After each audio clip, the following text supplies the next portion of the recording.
listening to CGTN Radio. Hear the difference. Experience the musical classics of the East. Mingle with the masters of Chinese music. 的这种美召唤了女性。因为蒙古民族被称为马背民族。Music talks. Witness the sound of antiquity and modernity.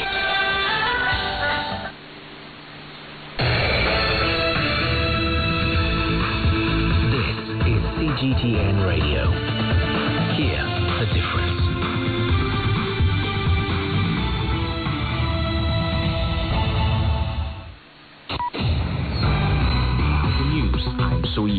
The United Nations warns that conflict in Sudan could force 800,000 people to flee the country as fighting persists despite a supposed ceasefire.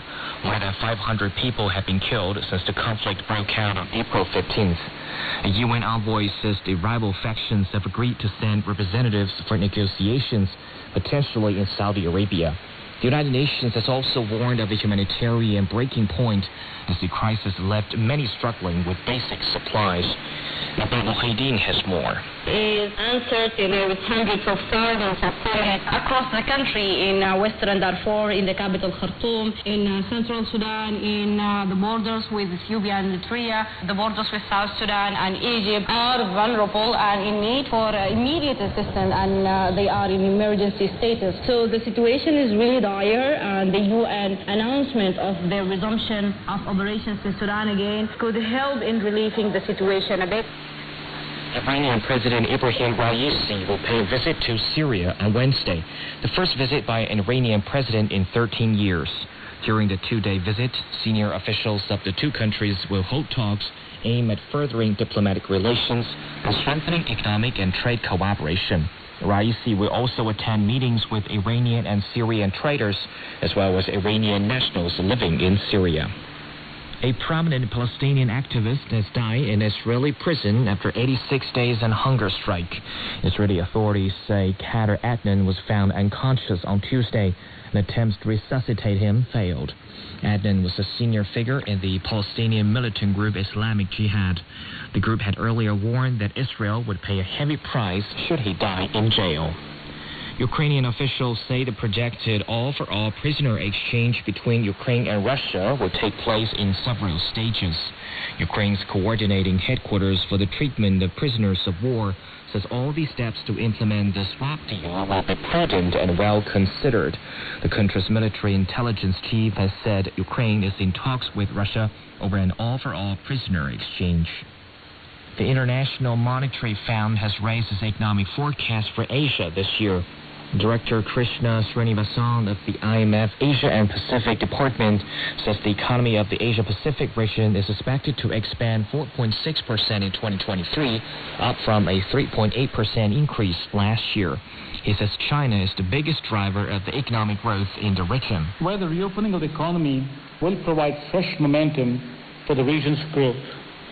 The Chinese economy is expected to expand by 5.2% in 2023.